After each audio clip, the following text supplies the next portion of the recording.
Quand le met au fond. Passe ton ballon.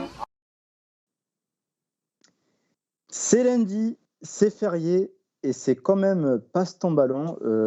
Nouvel épisode de cette saison 2, le 9e précisément. Tout d'abord, commençons par celui qui a atterré par la chute du niveau en N2 et en N3 et qui est accessoirement notre technicien en chef. Idriss, comment ça va? Salut Ama, salut à tous. C'est affligeant là ce qu'on voit sur les terrains en ce moment pour ceux qui sont comme moi et qui aiment bien gâcher leur week-end sur les terrains. Ouais, j'étais étonné par ton message, mais peut-être que c'est un effet Covid, petit débat parallèle comme Écoute, ça. on le fera sans doute le débat. Depuis le début de la saison, on a beaucoup ce débat avec Azir par rapport aux catégories de jeunes que je veux bien entendre. Mais sur les catégories seniors, là comme hier où j'étais sur un match de N3 qui était censé être une grosse affiche, c'était ridicule. Et l'état de la pelouse n'excuse rien. Ah, mais en tout cas, je suis chaud. Je pense que tous mes collègues de Passe ton ballon le sont également. Avec nous, un homme qui a beaucoup tweeté ce week-end, notamment pour dire qu'il était d'accord avec Franck Leboeuf à propos d'un débat footballistique.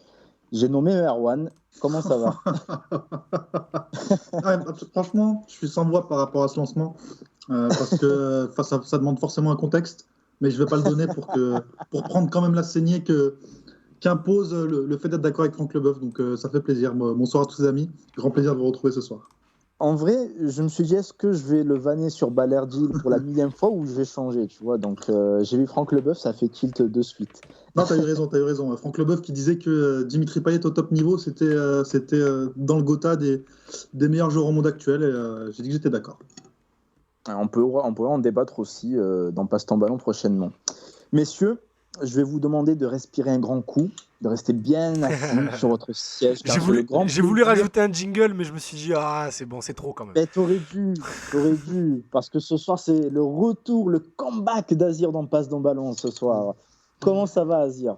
Ça va, merci. Bonsoir tout le monde. Évidemment, très heureux d'être parmi vous. Et je savais que tu préparais une dinguerie et j'ai été, évidemment, tu as répondu aux attentes. Merci. Ah, c'est normal, à la hauteur du personnage. Je suis ému, j'ai même pas les mots. En espérant que ce comeback en appellera d'autres dans la saison. Petit message comme ça glissé au passage. Passe ton ballon est ta maison. Enfin, évidemment, il est temps de vous présenter l'invité du soir. Déjà présent lors de la saison 1 de Passe ton ballon, il revient ce soir pour nous parler de son livre L'entraîneur français, coupable idéal, aux éditions Amphora. Je parlais évidemment de Mourad Hertz. Comment ça va, Mourad? Salut, ça va. Difficile de passer après Azir, je sens la pression là. Tu m'étonnes, mais on a un plateau de All-Star là ce soir. Ça fait plaisir, les copains. C'est bien de dire ça quand il n'y a pas Mathieu. Ben, Mathieu, je le tag parce que monsieur a décidé de partir en vacances. Donc écoute, les absents ont toujours tort, comme on disait plutôt dans la jeunesse. Les gars, je vais vous proposer de commencer directement par la thématique principale du soir, à savoir le livre de Mourad, donc l'entraîneur français coupable idéal. Déjà, première question, Mourad, pourquoi se lancer dans l'écriture de ce livre après ton livre sur Marcelo Bielsa? Parce que j'ai écrit un livre sur Bielsa, mais sérieusement, ça participe un petit peu à ça, c'est-à-dire que quand tu écris un livre sur Bielsa, tu le lis comme une réponse dans les yeux de beaucoup de monde du foot français, qui est forcément, hein, parce qu'il est étranger, alors tu lui offres un traitement de faveur que tu n'offres pas à nos entraîneurs français. Ce que je trouve vraiment injuste, parce qu'il y a plein d'entraîneurs français que je trouve très compétents et que j'apprécie beaucoup. Donc je voulais un petit peu travailler sur cette figure de l'entraîneur français, sans oublier le fait qu'on a tous grandi avec un certain cliché de l'entraîneur français, assez restrictif, assez réfractaire à la presse, à la communication. Donc je voulais d'abord travailler sur ce cliché, voir ce qui était vrai là-dedans, d'où ça venait, pourquoi ça venait et comment l'expliquer, et ensuite montrer qu'il y avait quand même de très bons entraîneurs en France et des gens qui comprenaient le football et qui allaient bien au-delà de ce cliché. Donc voilà, c'est de là que vient le but, et puis c'est de là que vient l'inspiration du truc, et puis aussi du fait qu'on était bloqué en mars 2020, voilà, on était chez soi, donc j'ai commencé à s'occuper. là-dessus. Voilà, il fallait s'occuper. Et globalement, avant de laisser mes collègues parler de ce livre qui les a beaucoup intéressés, vu que tu fais un nouveau livre sur les entraîneurs, est-ce qu'on peut dire que c'est le métier qui te fascine le plus dans le monde du football ? Ouais, clairement. Pour moi, c'est la figure la plus intéressante. C'est un peu l'intellectuel du football, parce que j'ai beaucoup de... Bien sûr que le football n'existerait pas sans les footballeurs. Alors, j'ai aussi beaucoup de respect pour ceux qui créent, mais j'en ai encore plus pour ceux qui créent collectivement, en fait, qui aident à créer collectivement. Et c'est l'entraîneur qui met en place le collectif. Et ensuite, bien sûr, que individuellement, ce sont les footballeurs qui ne font pas le collectif, s'ils décident de suivre l'entraîneur ou s'ils décident de ne pas le suivre. Et après, c'est aussi la force de persuasion de l'entraîneur, etc. Mais l'entraîneur, c'est une figure vraiment mythique. C'est en tout cas la personne qui me fascine le plus, parce que après, le président, c'est sans doute la personne qui me fascine le moins, on va dire. Et puis après, on rentre dans le business du foot, et là, ce sont des gens qui me fascinent pas beaucoup, on va dire. Avant de vous laisser poser les questions, les gars, je voulais juste remercier nos nouveaux followers sur Twitch, Idriss57, Akimos, Farouille et Christ DX. Je ne sais pas si j'ai bien prononcé, mais en tout cas, merci pour ces follow sur Twitch. C'est notre nouvelle plateforme pour nos émissions en direct. On a été transféré de YouTube à Twitch, donc gardez bien cette information en tête.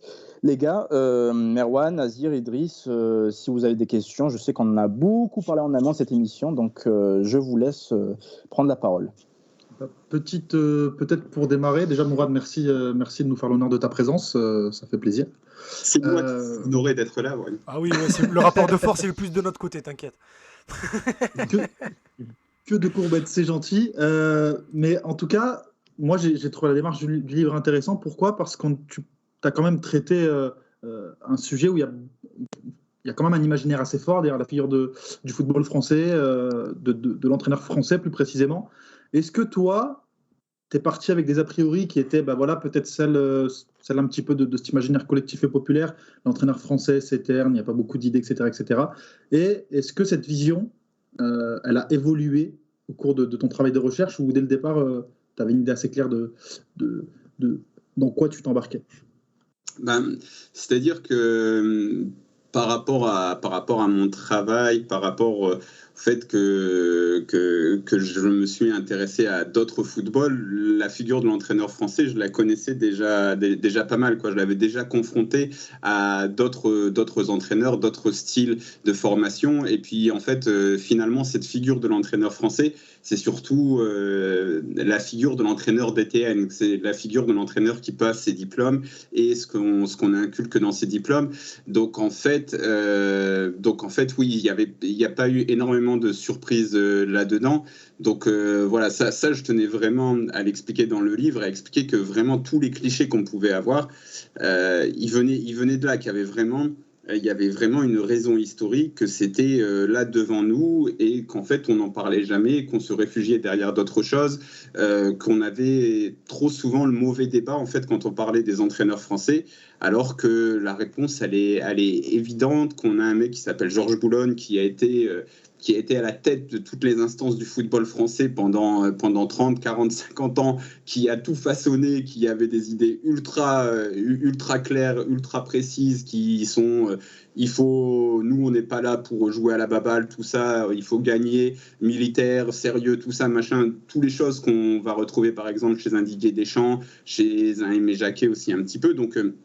il fallait d'abord mettre ça en place, et puis voilà. Après, ce qui m'embête un petit peu en fait dans le football français, c'est que ça devient de moins en moins le cas, parce que il y a ce truc, donc d'abord de la formation, donc tous les entraîneurs sortent de la formation un petit peu formatée, qu'ils le veuillent ou non, parce que pour avoir le diplôme, il faut dire un certain nombre de choses. T'as pas le choix. Si tu dis d'autres choses, bah, tu vas pas avoir ton diplôme, donc tu les dis, et puis bah, forcément, elles s'ancrent un petit peu en toi. Mais comme me le dit Frédéric Hans dans le livre, une fois que tu as passé ton diplôme, après c'est à toi d'en faire ta sauce, de faire ton truc. Et en fait, c'est ça qui m'intéresse, c'est ce que tu fais une fois que tu as passé ton diplôme, et est-ce que tu vas faire autre chose. Et moi, c'était vers ça que je voulais aller justement, vers Hans qui a fait un truc qui était très identitaire quelque part à Bastia, vers Dalloglio qui était très porté sur les sorties de balles, un peu tôt en France, parce que pendant longtemps, les sorties de balles en France, attention, faut surtout pas faire ça, ressortir de derrière, c'est dangereux, mais lui, il l'a fait assez tôt en France, etc. Donc, il y a plein d'entraîneurs qui faisaient d'autres choses, mais ces entraîneurs-là, c'est pas forcément ceux qu'on met en avant. Et voilà, c'était ça, mais pour répondre à ta question, parce que j'ai fait une digression de 58 minutes, c'est... non, j'ai pas eu non plus de très grandes surprises parce que je connaissais déjà plus ou moins le sujet, j'ai plus eu des confirmations. Ok. Mais du coup, pour toi, est-ce qu'on peut le définir du coup? Parce que je sais que Georges Boulogne, c'est quand même une figure centrale pour toi dans l'entraîneuriat français. Du coup, si tu devais définir assez simplement pour poser le sujet, c'est quoi l'entraîneur français? Est-ce qu'on peut le définir? Est-ce que du coup, tu nous parlais de Frédéric Hans ou de Furlan, tu as développé par rapport à eux, est-ce que c'est des entraîneurs français? Oui, ce sont des entraîneurs français, mais l'entraîneur français type idéal tel que rêvé par la DTN, c'est un peu particulier parce qu'il est tellement imprégné de l'Italie, mais c'est Didier Deschamps. En fait, Didier Deschamps, c'est le parrain des entraîneurs français. C'est le mec qui est la figure, je ne sais même pas comment dire, la sainte figure des entraîneurs du football français. C'est le gars qui gagne, le gars qui te dit bien joué, c'est gagné, point. Qu'est-ce que c'est un projet de jeu? Nous on gagne, c'est ça notre projet de jeu. C'est celui qui sait se faire aimer, c'est celui qui sait se mettre les journalistes dans la poche, c'est celui qui sait éteindre les polémiques. Encore une fois, tu vas se mettre les journalistes dans la poche. Attention, Didier Deschamps, quand même, en conférence de presse, faut quand même se taper. Et là aussi, c'est encore une fois, c'est l'entraîneur français typique. C'est ça, tu vois, pour répondre à ta question, Merwan, tu vois, l'entraîneur français type, c'est vraiment Didier Deschamps aussi, parce que par rapport à ce qu'il propose sur le terrain, c'est-à-dire gagner, parce qu'il faut quand même des compétences pour gagner comme il le fait. Après, il faut revenir sur les joueurs qu'il a et sur le fait que d'autres essayent de faire ça, mais avec des joueurs d'un tout autre calibre et que donc forcément ça fonctionne pas. Mais même avec les joueurs qu'il a, il faut réussir à faire ce qu'il fait et il faut vraiment lui rendre hommage pour ça. Mais après, c'est aussi l'entraîneur français typique parce que par rapport à sa communication, c'est l'entraîneur français typique, le mec qui veut pas qu'on voit ce qu'il fait sur les terrains d'entraînement, parce que sinon on va savoir comment il va jouer le lendemain, alors qu'il joue toujours de la même manière, alors qu'il a à la limite 2-3 systèmes. C'est le mec qui ne répond à aucune question, parce que les journalistes peuvent faire du mal, et que ça aussi c'est un truc que Georges Boulogne a mis en place dans la tête de tous les entraîneurs, de dire oui, les journalistes, machin, il faut leur parler de manière un peu béat, etc. Donc Didier Deschamps, quoi, c'est l'entraîneur français idéal rêvé par la DTN. Asia, on t'a pas entendu depuis le début de l'émission. Une question peut-être? Et justement, moi, j'ai une question qui, on va dire, un peu plus large et qui s'adresse à Mourad et aussi à mes collègues. Est-ce que le rapport qu'on a ces dernières années, ou les nouvelles générations, vis-à-vis, le regard qu'ont les nouvelles générations vis-à-vis des entraîneurs français ou des entraîneurs de manière générale, est pas aussi lié au fait qu'il y a en tout cas, j'ai l'impression qu'il y a parfois une surinterprétation ou une surintellectualisation du foot qui fait qu'on a peut-être un regard encore plus critique qu'il y a 10, 15 ans, ou je ne sais pas à quel moment le dater, mais est-ce que tu l'as ressenti ça? Ou est-ce que tu le ressens? Est-ce que vous le ressentez? Je sais pas si... En fait, par contre, par rapport à ça, moi j'ai l'impression que... Tu vois, t'avais déjà, il y a 30 ans, tu avais déjà Johan Cruyff, tu avais déjà Lobanovski, tu avais déjà des mecs qui réfléchissaient et qui pensaient quand même beaucoup le football. Et même en Italie, tu avais Sacchi, tu avais quand même des réflexions assez abouties par rapport au football et des écoles d'entraîneurs quand même qui étaient assez développées. Et en France, donc, tu avais cette école d'entraîneurs qui avait du mal à gagner parce qu'elle a attendu aussi de partir à l'étranger pour vraiment gagner. Donc ça, c'est une autre histoire. Mais par contre, je pense que par rapport au fait qu'on ait accès à tellement de football aujourd'hui, ça fait beaucoup de bien aussi à nos entraîneurs français qui, certes, passent un diplôme qui les met peut-être dans une certaine case, etc., mais qui, par contre, ne sont pas du tout bornés et qui voient ce qui se passe à l'étranger et qui s'en imprègnent de plus en plus et qui nous en font profiter de plus en plus. Donc, tu vois, par exemple, Francaise, c'est quand même un peu inspiré de ce qui peut se faire en Bundesliga, la manière dont il presse, la manière dont il ressort le ballon, dont il attaque. Donc on voit en tout cas que toute cet afflux d'informations, moi j'ai l'impression plus qu'il profite à nos entraîneurs et qui nous fait du bien après à nous. Je pense que je sais pas s'il y a, tu vois, même il y a 30 ans, il y a 40 ans, je sais pas s'il y a beaucoup d'entraîneurs français qui étaient idolâtrés comme Cruyff, Saki ou Lobanovski, tu vois. On n'avait pas d'entraîneur français. Je sais pas si vraiment ça a changé notre rapport au football, enfin à nos entraîneurs en tout cas. Moi, si je peux répondre juste à ta question, Azir, c'est pas une surintellectualisation du foot. Moi, peut-être que l'image de l'entraîneur français a été un peu écornée parce qu'il y a certains coachs qui ont une grande aura médiatique et certains qui sont à la tête de certaines institutions actuellement qui ont fait trop de mal au foot français par leurs déclarations et leurs attitudes parfois extra-sportives. Donc c'est peut-être pour ça que le grand public a cette image un peu fausse, peut-être un peu cliché, on pourra en parler avec Mourad, mais à mon avis c'est ça qui a joué sur ce changement de perception. J'ai l'impression que tu penses là à un ancien sélectionneur de l'équipe de France, non? Tout à fait, et c'était l'une de mes questions. Les gars, nommez les gens, on est Mourad, dans Passe ton ballon, on n'a pas peur là. on est dans Passe ton ballon. Mourad, j'avais préparé une question, je te la pose. Dans ton livre, il n'y a ni le DTN actuel de la FFF, Hubert Fournier, ni le président de l'UNECATF, donc Raymond Domenech, qui n'apparaît. Est-ce que tu les as contactés, si ce n'est pas indiscret? Non, même pas. J'ai pensé à Raymond Domenech, mais franchement, je me suis dit, ça va. J'ai envie de te dire, je connaissais déjà les réponses qu'il allait me donner à mes questions et je voyais pas la plus-value que ça aurait donné au livre de plus qu'un autre nom, quoi, en fait. C'est vraiment ça.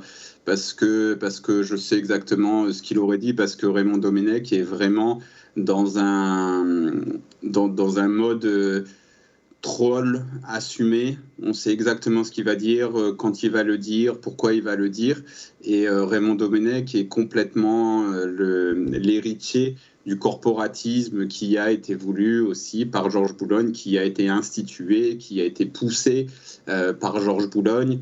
Et en fait, je me disais que c'était beaucoup plus intéressant d'expliquer ça que ça a des racines profondes, ce corporatisme, plutôt que d'avoir le dernier représentant en date de ce corporatisme qui allait me faire ces réponses attendues. Et puis en plus, non, vraiment, j'ai pas eu le courage. Ça allait te tendre pour rien. Tu allais passer un mauvais moment, c'était pas le but. C'était un peu ça, ouais. Après, c'est quand même le représentant officiel, donc je me disais que ça aurait été peut-être légitime. Mais bon, après, je comprends tout à fait ton argumentaire et je le partage totalement. Mais... Après, peut-être que tu aurais une petite surprise d'ailleurs aussi, peut-être. Non, non, sincèrement, peut-être, mais il y avait vraiment des entraîneurs à qui j'avais envie de donner la parole longuement parce que finalement, vraiment, tu vois, un mec comme Casanova qui a vraiment une image de mec chiant, etc., parce que son équipe était souvent chiante, je sais qu'il est très intéressant et donc lui, je voulais vraiment lui faire de la place. Donc il y a aussi cette idée-là que ce livre, il était aussi pour des entraîneurs pour lesquels j'ai de l'estime et que je pense qu'ils méritent d'être mis en avant. Donc c'était un petit peu ça aussi l'idée et c'est pour ça aussi que je ne suis pas trop allé vers les clichés institutionnels, quoi, même si j'y ai réfléchi, mais j'avais beaucoup plus envie, voilà, de parler à Casanova, Dalloglio ou Hans, parce que moi, Hans, il m'a toujours fasciné, le Jürgen Klopp de Bastia. Ouais, son passage à Bastia est assez particulier quand même par rapport à ce qu'on avait vu avant. Son Mans était pas mal. son Mans, donc son passage à Le Mans, voilà, elle sonne mieux comme ça la phrase. Mais c'est vrai que son passage à Bastia, j'ai même envie de l'appeler un passage historique pour le club de Bastia. Tellement la cote d'amour dans le jeu, c'était bien sans plus. C'est juste que vraiment les supporters bastiais se sont régalés au stade comme ils s'étaient pas régalés depuis 30 ans avant et comme ils se sont pas régalés depuis. Ouais, voilà, et ça pour moi c'est extraordinaire, c'est ce pourquoi on va au stade, et c'est ce pourquoi vraiment je voulais parler longuement avec lui, et je voulais lui donner parole longuement, parce que c'est aussi des choses qui ne sont pas traditionnellement mises en avant dans le football français, où on a souvent tendance à dire, tu vois, alors l'entraîneur cliché du football français va dire, René Girard à Lille, il disait oui, bah ouais, bah, en Angleterre, mon équipe, elle serait applaudie. Pas sûr, hein, René. Mais tu vois, il y avait un petit peu Ça dépend de quelle saison à Lille. La 13-14, pourquoi pas, mais il y avait un petit peu ce. Si tu vois, il y a un petit peu ce côté dans le football français, un petit peu. Les supporters, ils nous font chier, ils sifflent même quand on gagne dégueulasse, c'est pas ce qu'il faut, etc. Et Hans avec Bastia, justement, il y avait une relation qui était complètement fusionnelle avec les supporters, et ça, je trouvais que c'était exceptionnel, et c'est un truc qui l'assume complètement et qui l'intéresse beaucoup. Et dans les autres clubs où il a été, c'est un truc qu'il a essayé de remettre en place, par exemple à Montpellier, les supporters, je pense qu'ils en gardent plutôt une bonne image, mais que Laurent Nicolin en garde une moins bonne image. Et voilà, moi, ça m'intéressait plus de parler à ce genre de mecs, parce que je pense qu'ils font plus de bien au football français que d'autres qu'on a déjà cités dans ce podcast. Mais du Mourad, coup, pardon, vas-y. Excuse-moi, on a une question dans le chat de la part de l'un de nos Incha, Robespierre alias Marwen. Mourad, pourquoi la parenthèse autour de français dans le titre sur la couverture?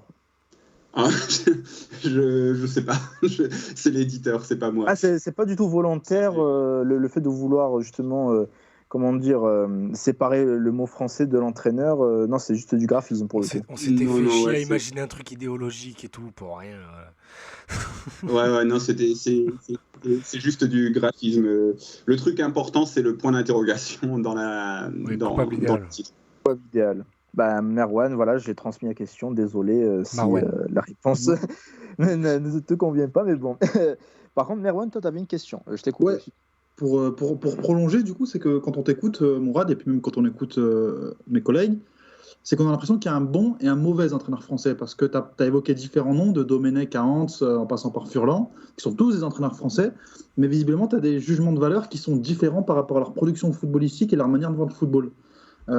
Déjà, est-ce que je me trompe? Et ensuite, comment est-ce que tu définis le bon et le mauvais des entraîneurs français? Alors, désolé, j'allais faire une blague. J'allais faire une blague des inconnus, tout ça, le bon chasseur. Fais-toi plaisir, en aidant pas ton ballon. Alors, il n'y a pas de. En fait, forcément, j'ai un jugement de valeur, parce qu'on a tous des jugements sur ce que l'on aime et ce que l'on n'aime pas. Et moi, C'est clair. le football que j'aime, il est assez clair. Et en fait, dans ce livre, je me fais aussi un peu le porte-parole de tous ceux qui ont râlé sur la Ligue 1 pendant 20 ans en disant « Putain, on se fait chier devant les multiplex, il y a rien à voir, les entraîneurs français avec leurs 2 lignes de 4 et leurs idées étriquées, ils nous ennuient. » Donc moi, c'était ce parti pris-là que j'ai pris, que j'ai adopté dès le début de la rédaction de ce bouquin. Et donc ensuite, c'est pas vraiment un bon et un mauvais, mais c'est plutôt, il y a un moule Ligue 1, il y a un moule DTN qui donne les mêmes discours, qui donne les mêmes idées de jeu. Et ensuite, il y a ceux qui vont plus loin. Donc voilà, c'est un petit peu ça. C'est un petit peu ça, tu vois, pour répondre à ta question. Il y a ceux qui vont au-delà du moule DTN, et puis il y a ceux qui ne vont pas au-delà du moule DTN et qui restent toujours dans le même truc, et qui, à mon avis, sont moins intéressants, parce que le moule DTN est un peu dans cette idée, les journalistes n'y comprennent rien, et le public, il doit se contenter de ce qu'on lui donne. Et puis, dans tous les cas, le football, c'est gagné, le reste, on s'en fout. D'accord. Et dernière question pour moi sur, enfin, c'est pas vraiment relié, mais c'est plus de manière globale par rapport au livre, parce qu'on voit qu'il y a quand même pas mal d'entretiens, il y a ton opinion, etc. Mais sur le plan méthodologique, comment est-ce que toi, tu as retracé ce contexte un peu historico-sportif que tu as dressé dans ton livre. Sur quoi tu t'es appuyé? Est-ce que tu as regardé des matchs? Est-ce que tu as fait du travail d'archives? Sur quoi, en fait, est-ce que tu t'es basé pour refaire la filiation idéologique de l'entraîneur français? Oui, bah c'est un travail d'archives surtout. Il y a des entraîneurs, il y a des entraîneurs que je suis depuis un long moment. En fait, ceux qui sont interviewés, je les ai suivis au long cours. Et puis sur le côté historique, en fait, c'est beaucoup d'articles. T'as les articles. Il y a notamment Laurent Grain, je ne sais jamais comment prononcer son nom, je m'excuse, mais il y a deux trémas au-dessus du U, qui est un historien qui a beaucoup travaillé sur la figure de l'entraîneur français et sur les archives de Georges Boulogne, donc j'ai beaucoup lu ce qu'il a fait. Il y a 2-3 autres historiens aussi qui ont écrit beaucoup d'archives, beaucoup d'articles sur le sujet. Tu as aussi des articles sociologiques sur le sujet, notamment sur la proportion des anciens pros dans les formations au BEPF, qui est extraordinairement... En fait, tu as beaucoup, finalement, t'as quand même beaucoup de littérature, et donc sur le côté historique, je me suis appuyé sur simplement sur la littérature et sur ce qu'il y avait à ma disposition, et puis ouais, aussi un petit peu sur des archives de l'INA, parce que j'avais accès dernièrement à l'INA, donc j'ai aussi retrouvé des images, j'ai retrouvé pas mal de choses, donc c'est un travail assez classique finalement quand tu travailles sur un truc un petit peu historique comme ça. Ok, super, merci. Moi, j'ai une question aussi pour prolonger un peu ce que vient de dire Marwan. Est-ce que dans ton périple, tu as pu interroger ou tu as voulu interroger des éducateurs, que ce soit un club amateur ou un club professionnel? Oui, c'est-à-dire des éducateurs, tu veux dire des personnes qui ne sont pas entraîneurs, mais qui sont... Non, des coachs, pardon, des coachs, j'ai dit éducateurs parce que c'est... Mais des coachs dans des clubs amateurs ou des clubs dans des petites catégories, en catégorie de jeunes, soit dans des clubs professionnels ou des clubs amateurs. Oui, il y a l'interview de Pascal Moulin qui était l'entraîneur de Jura Sud Foot, parce que c'était le seul entraîneur issu du milieu amateur qui avait été admis à la sélection du BEPF, il me semble, 2020. Et donc voilà, avec lui, j'avais un peu, j'étais un peu reparti sur la difficulté quand tu n'es pas dans un club pro pour passer tes diplômes, et alors que le mec il entraîne depuis presque 20 ans en N3, en N2, il a tout fait, il a un bagage énorme en tant que coach, mais par contre si je sais pas, si Souleymane Diawara demain, j'aime beaucoup Souleymane Diawara, mais si Souleymane Diawara demain il veut passer ses diplômes de coach, et pas Souleymane Diawara il passe devant lui. Point. Après, tu as aussi des difficultés pour certains coachs dans des clubs pro, parce que tu as le droit à 1 ou 2 coachs par club selon certaines sessions et selon le niveau de diplôme, et que tu en as qui voient passer leur tour parce qu'on a fait venir l'ancien pro qui vient d'arrêter de prendre sa retraite, parce que tu as fait passer le copain du directeur de centre de formation qui vient d'être nommé à telle ou telle catégorie, et tu en as qui attendent leur tour pendant 5-10 ans. Oui, non, mais dans tous les cas, la manière dont les diplômes sont gérés en France, c'est l'un des gros problèmes, et c'est l'une des grosses problématiques de notre football. Et encore une fois, on en revient toujours à Georges Boulogne, mais c'est vraiment le personnage central du football français. Lui, à la base, il veut qu'il y ait cette espèce de corporatisme, cette grande famille du football français, parce que le football français en a besoin. Dans les années 60, le football français, il n'est pas du tout professionnalisé. Les entraîneurs disent qui doit jouer. Les joueurs n'ont pas toujours envie de faire des efforts. Les coachs ne sont pas toujours pros, etc. Donc lui, il se dit, avec les mecs qui ont envie, avec les mecs qui sont dans le football, je vais les garder ensemble, et on va fonder une famille, un truc assez fort qui va faire que on on va faire avancer le football français. Donc à un moment, en fait, le football français avait besoin d'évoluer un petit peu en vase clos. Sauf que ça a été trop loin, et sauf qu'à un moment, il fallait ouvrir les portes. Et c'est là où le football français n'a pas su le faire, alors que partout ailleurs à l'étranger, on s'ouvrait et on faisait d'autres choses. Le football français est resté fermé. Et donc tu parles, voilà, en fait, ce que le plus scandaleux, pour moi, c'est forcément ces coachs-là qui sont en N2, par exemple. Parce que c'est ce que me dit Pascal Moulin, il me dit mais quand tu es en N2, en fait, t'es un coach à temps plein, tu sais ce que tu fais tout le temps, et c'est limite plus difficile parce que tu gères des mecs qui ont un job peut-être à côté, etc. C'est vachement difficile au niveau management, tu vois, de gérer ces gars-là. Forcément, c'est une histoire différente, mais c'est ultra difficile, et en fait, tu as plein d'exemples à l'étranger de mecs qui deviennent des top managers en venant des divisions inférieures. Nous, on les interdit, on les bloque, donc ça, c'est problématique. Et ensuite, tu as aussi le fait, comme tu disais, tu parlais des formateurs, etc. Donc ces gens-là, on commence à leur ouvrir de plus en plus la porte. Mais Dalloglio m'explique aussi que lui, lorsqu'il est à Nîmes, pendant des années et des années, il voit les entraîneurs se succéder. Un jour, il dit à son président, mais putain, président, pourquoi moi, vous ne me considérez pas comme potentiel entraîneur? Son président, il dit, ah non, moi, je ne prendrai jamais un formateur. Il dit, ouais, mais Arsène Wenger, c'était un peu un formateur, hein, vous savez. Ouais, mais il est connu. Et en fait, donc là, après, on rentre dans encore un autre truc, c'est qu'après le truc, la DTN, la difficulté pour avoir les diplômes, tu as les présidents. Comment les présidents choisissent leurs entraîneurs? Et leurs entraîneurs, des fois, ils les choisissent parce qu'ils ont eu un bon dîner, parce que le mec, il leur a fait bonne impression sur un truc. Souvent, les présidents ne connaissent rien au foot. Donc en effet, c'est difficile, et voilà, tu as des problèmes de promotion interne, etc. Et le football français a beaucoup de problèmes, mais peut-être qu'il est en train d'évoluer, donc peut-être que ce bouquin, c'est aussi un petit peu l'épitaphe d'une certaine époque du football français. En tout cas, je l'espère, parce que cette année, c'est le championnat du millénaire, donc le championnat du siècle. Mourad, tu as dit... Vas-y, juste après j'ai une une question. une petite apostrophe et après je te laisse y aller. Tu as dit que souvent les présidents ne connaissaient rien au foot. Est-ce que c'est un tacle à Pablo Longoria?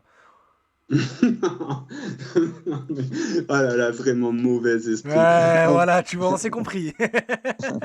non, je ne ferai aucune attaque gratuite. Non, mais surtout pas. Parce que bon, Longoria, je pense qu'il y a plein de choses à lui reprocher, mais c'est plutôt quelqu'un qui est dans le football, en tout cas, qui regarde beaucoup de football et qui a un profil différent. Après, on pourrait peut-être discuter d'autres choses, mais là-dessus, je pense que lui regarde beaucoup de football, mais c'est que le président d'un club français typique entre 2000 et 2020, c'est à mon avis, tu vois, à part les matchs de son club, il n'en regardait pas beaucoup des matchs de foot, ou alors il en regardait autour d'une bonne bouteille et un repas avec l'œil distrait, et c'était difficile, on ne pouvait pas vraiment dire que c'était un grand connaisseur. Pourtant, c'était lui qui allait avoir le dernier mot, et il était souvent entouré de personnes qui pouvaient être un agent. Enfin, c'était vraiment le bordel, quoi.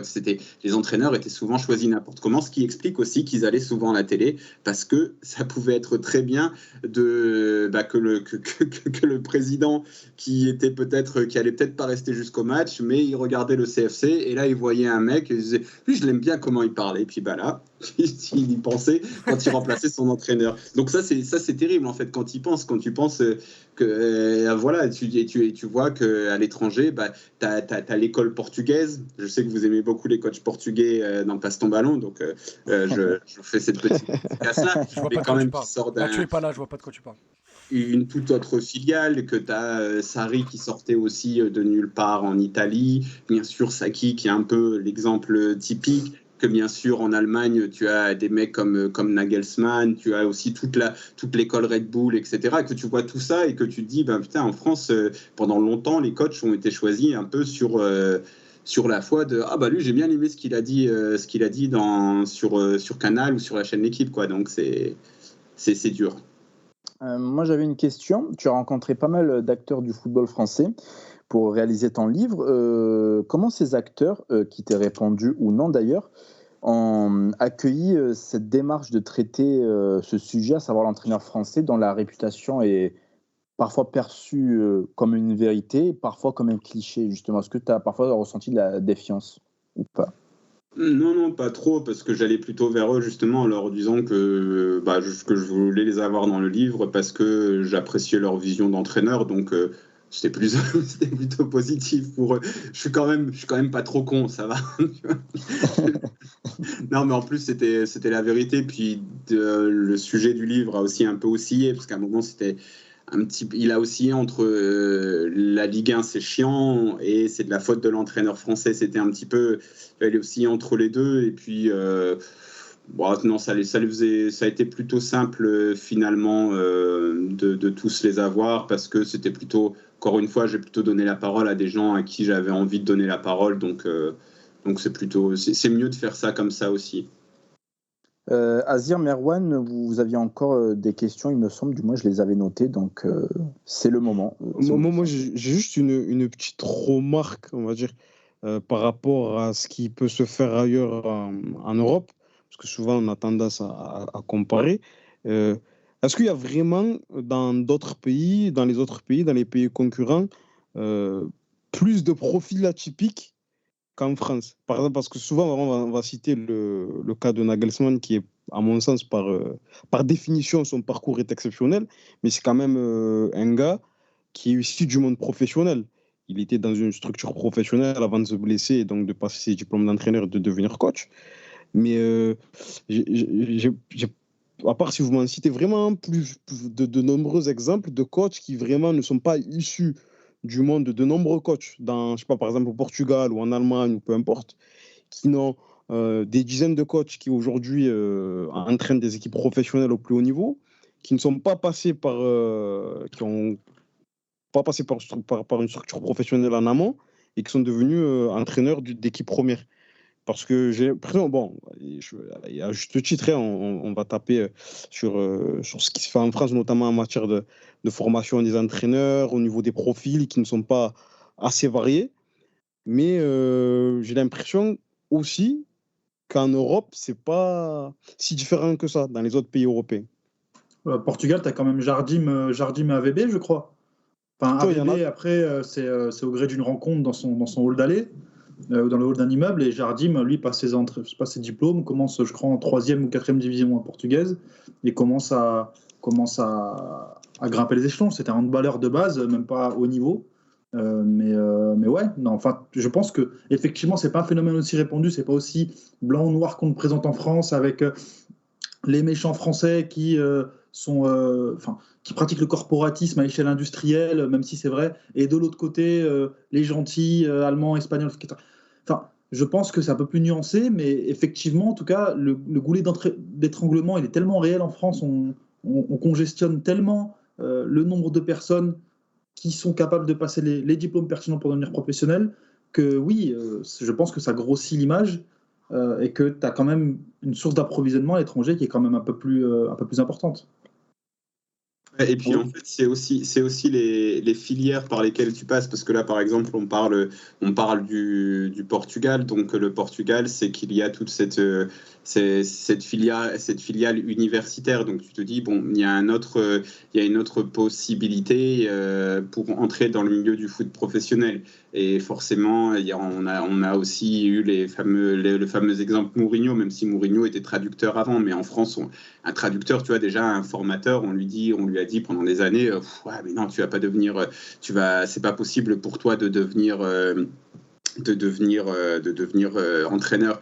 Après, tu as eu Tedesco, tu sais, qui était l'entraîneur. Il avait joué un petit peu quand même Mourinho au football. Je crois que c'est un joueur de 2e ou 3e division portugaise. Voilà, mais qui a fait aussi une carrière en tout cas très modeste. Comme aurait pu la faire Pascal Moulin, qui a été entraîneur de Jura Sud et qui a aucune comment dire, aucun à qui on n'attribue aucun mérite professionnel, tu vois, dans le monde pro. Et puis ensuite, tu as aussi Sarri qui était banquier, il me semble, en Italie. Tu as forcément Sacchi qui a été repéré en 2e ou 3e division. Donc c'est sûr que c'est pas des mecs qui sortent de la 8e division. Et tu as raison de souligner qu'on a tendance en France à faire un petit peu dans le cliché, mais c'est plus pour dénoncer justement le circuit fermé, parce qu'il y a aussi d'autres circuits en Allemagne. Tout à l'heure, on parlait de l'école Red Bull, alors qui était à la base un truc qui est toujours d'ailleurs quelque chose qu'il faut regarder du coin de l'œil quand même, parce qu'il s'agit quand même d'une marque qui commence à faire la pluie et le beau temps dans le football européen. Mais tu sais que tous les entraîneurs Red Bull ont un certain style de jeu, une certaine manière d'entraîner, que pour passer les diplômes, ça va moins être compliqué. Tu sais même qu'un Thomas Tuchel, il est finalement... alors je sais plus si... Je crois qu'il a presque joué en pro, ou qu'il a joué quelques matchs finalement sa carrière. 8 matchs en D2 allemande, comme nous le rappelle Idriss57 dans le chat. Voilà, le mec il était barman et puis finalement il est reparti. En fait, ça en fait, une fois que tu as quitté l'univers pro en France, ou alors que tu as eu une expérience si limitée, tu vois, si tu as juste fait partie d'un centre de formation, après, va t'accrocher quoi pour rentrer dans le circuit pro, à moins de rien lâcher et de vite trouver une reconversion dans ton club pro. Donc c'est plus ce côté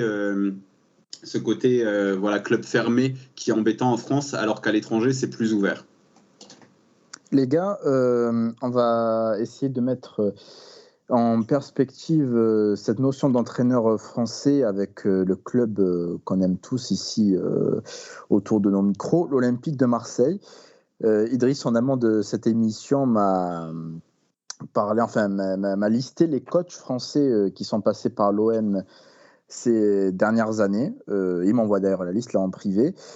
Est-ce qu'on a été plus dur avec les entraîneurs français à l'OM qu'avec d'autres, par exemple Est-ce que tu peux rappeler la liste qu'on pose de contexte? On a eu Jean Fernandez, Albert Aymon, Didier Deschamps, Elie Bopp, José Anigo, Rudy Garcia en coach français, et en coach étranger, tu as eu du Eric Guéretz, Bielsa, Mitchell, AVB et donc Sampaoli.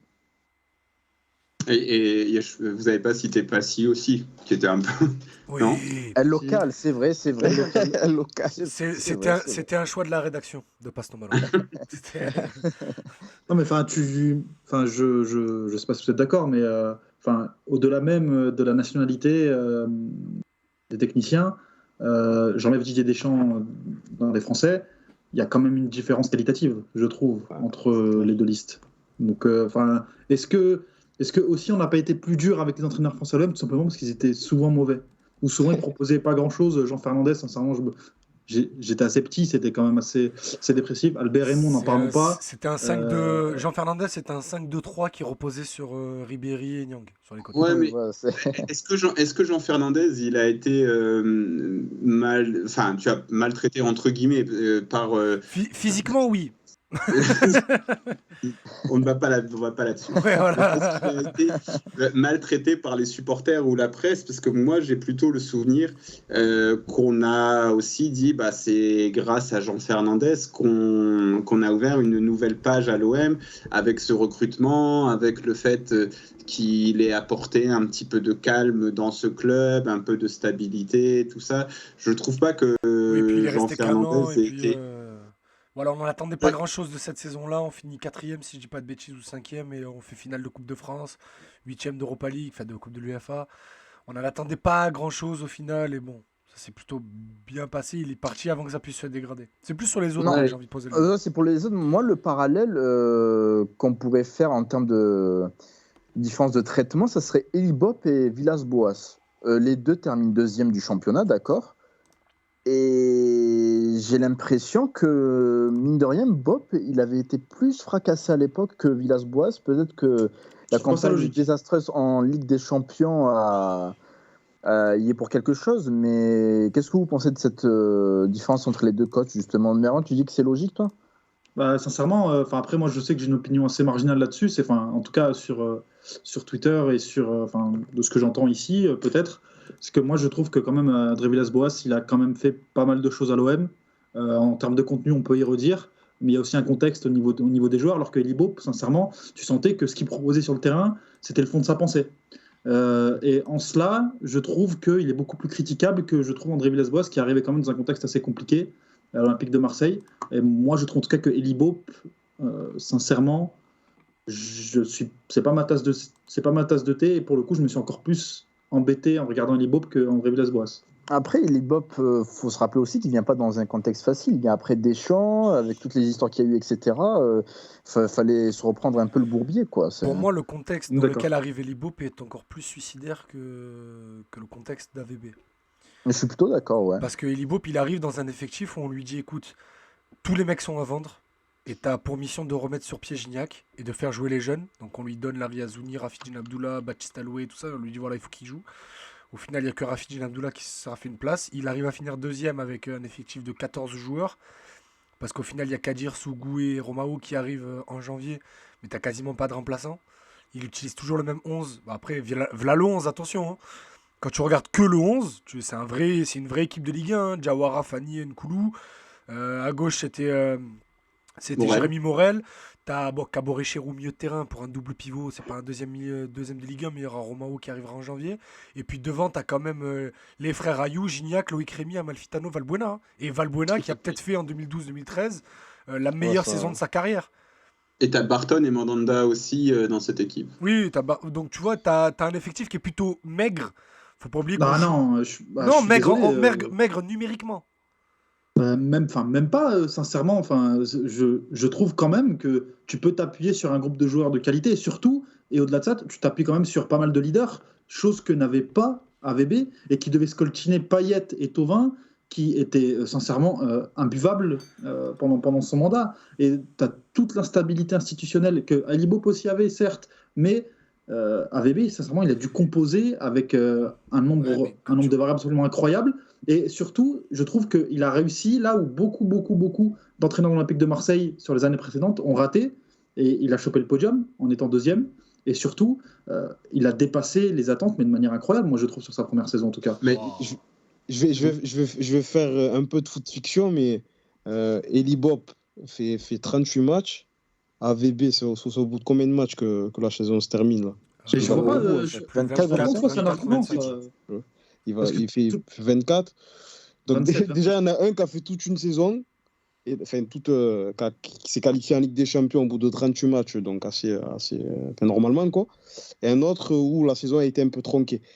Mais c'est vrai que c'est Mais pourquoi c'est un compliqué, argument les 27 matchs Pourquoi c'est Comment un argument les Parce les que, 27 Non, matchs parce que, Tout le monde parce a que joué ça 27 commençait matchs. parce que ça commençait à s'essouffler, que les autres équipes commençaient à trouver leur rythme et que tu savais que ça allait pas durer. Moi, je suis sûr et certain. Après, bon, c'est comme a dit Azir, Après, C'est un c'est une fiction. postulat. c'est de la fiction, tu vois, c'est pour ça que je dis Mais ça. je suis sûr qu'on tient pas la deuxième place. Et à la limite, qui lui en aurait voulu Et Personne comme c'est un tu l'as. postulat, je suis pas d'accord avec ça, moi. Je pense que l'OM aurait terminé deuxième quand même. Ouais, je suis Mais dans, Ah, mais dans c'est tous pour les ça, cas, c'est pour ça que c'est de la foot fiction. Je commençais par dire ça parce que, en fait, Oui, de toute façon, on c'est un saura débat sans jamais. fin. On pourra Mais c'est jamais. juste on pour- pourra C'est pour jamais- ça, pour 27 dire matchs, que voilà.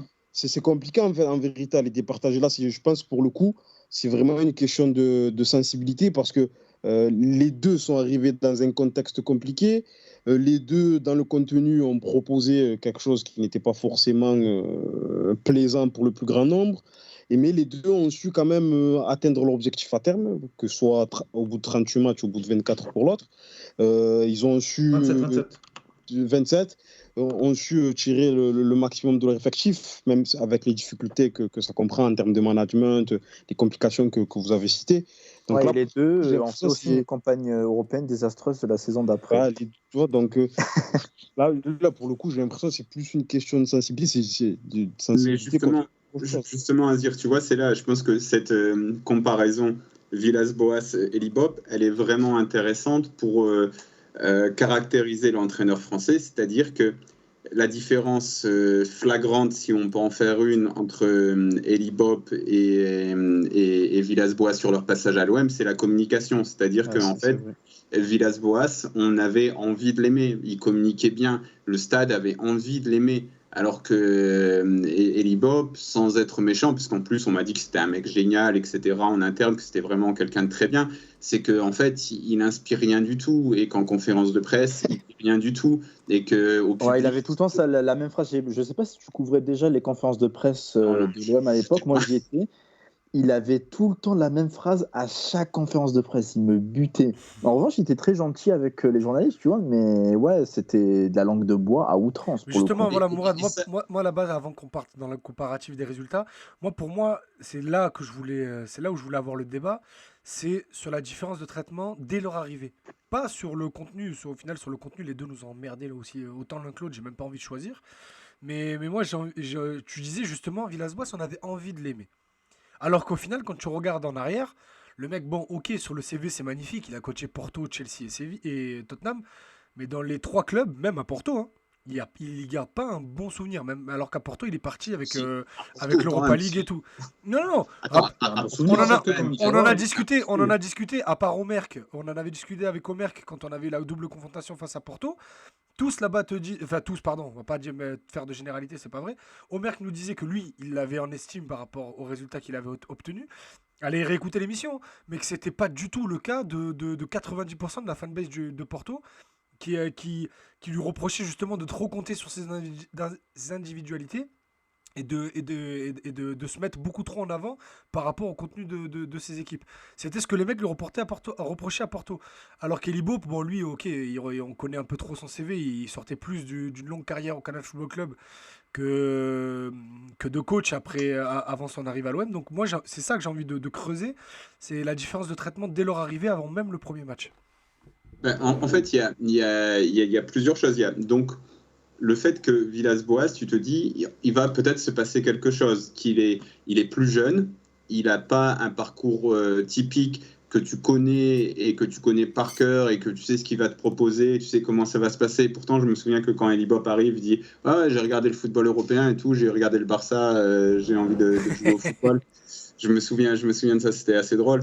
Et donc, en fait, le problème, c'est qu'Eddie Bob, c'était un personnage beaucoup trop familier de la Ligue 1 et de l'environnement du football français, ultra traditionnaliste, ultra fermé, qui est un petit peu chiant, qui était caricaturé par les guignols, caricaturé par tout le monde. Quand tu disais, bah voilà, tu rentres, t'as que des 0-0 sur le multiplex du samedi soir, etc.